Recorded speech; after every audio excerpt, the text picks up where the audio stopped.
Bonsoir, Mesdames et Messieurs. C'est jour de rivalité entre les Rough Riders de la Saskatchewan et les Blue Bombers de Winnipeg à l'occasion de la classique de la Fête du travail. La qualité de l'air a été grandement affectée aujourd'hui par la fumée provenant des feux de forêt. Ça a forcé la Ligue canadienne de football et les deux équipes à évaluer la situation. Tout juste avant 16h30, ils ont constaté que le match pouvait avoir lieu, et ce, au grand bonheur des partisans. Depuis hier, on sent l'effervescence de cet événement en ville et les festivités se sont poursuivies cet après-midi avec la fête d'avant-match. Smoke isn't going to keep us from coming here. This is one of the biggest games of the year for Regina and for the Bombers. Same as Banjo Bowl. We're going to Banjo Bowl and we're going to the Labor Day Classic no matter what. Just the friendly nature among all the fans, both cities. And it's a great rivalry. It's lots of fun that way and good entertainment. En politique municipale, la Ville de Saskatoon tente de réduire la quantité de déchets et les résidents pourraient bientôt devoir payer pour jeter leurs ordures. La Ville va présenter le plan de son nouveau programme au comité responsable de l'environnement, des services publics et généraux de la Ville mardi prochain. Ce plan propose que les résidents choisissent la taille de leur bac d'ordures en janvier et qu'ils paient environ 10 $ mensuellement durant les 6 premiers mois du service. Dès le mois de juillet, les frais mensuels vont varier selon la taille du bac. Ce sera environ 4 $ pour un petit bac, environ 7 $ pour un moyen et près de 11 $ pour un grand. La Ville de Saskatoon estime que cette façon de faire va inciter les résidents à réduire la quantité de déchets. By bringing in a cart size, you have a very physical, space-constrained way of showing people how much garbage you produce, and then it's scalable. So the model that we're using is related then to that size of container that you have. So, if you can get away with a smaller container, then you pay less. Parlant de déchets, chaque année, une grande quantité de la nourriture achetée en Saskatchewan est gaspillée, mais depuis le mois d'août dernier, les détaillants de Regina et de Saskatoon disposent de l'application Too Good To Go.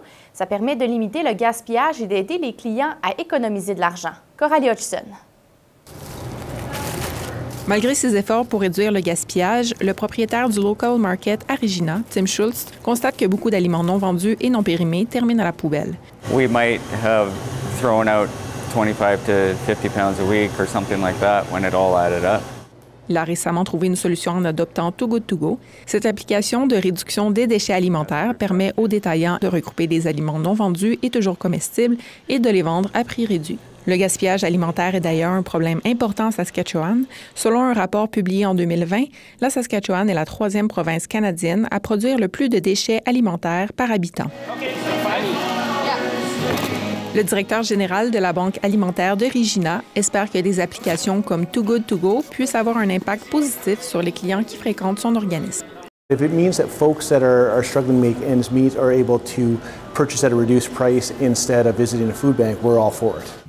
Mais pour une professeure de sciences infirmières à l'Université de la Saskatchewan, ce type d'application n'aidera pas nécessairement les personnes qui n'ont pas les moyens de s'acheter de la nourriture.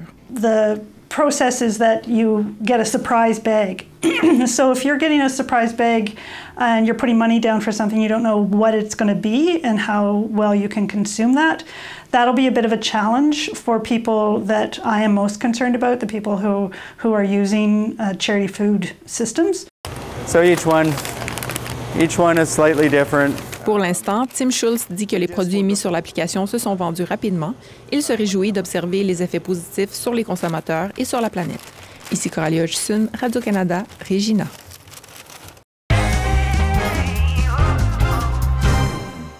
Au culturel, une nouvelle installation permanente, le projet Vikna, est maintenant accessible au public sur les fenêtres du Musée ukrainien du Canada à Saskatoon. Le projet Vikna Saskatoon, qui signifie fenêtre en langage ukrainien, est la pièce maîtresse de la revitalisation extérieure du musée. C'est l'artiste d'origine ukrainienne Taras Lachovsky qui a participé à l'élaboration du projet avec ses dessins. En plus de contribuer à la revitalisation du musée, ses œuvres d'art seront aussi présentées dans le cadre du festival Nuit blanche de Saskatoon qui aura lieu le 23 septembre prochain. Voilà, c'est ce qui met fin à ce téléjournal. Au nom de toute l'équipe, je vous remercie d'avoir été des nôtres. On se retrouve plus tard et d'ici là, passez une très belle soirée.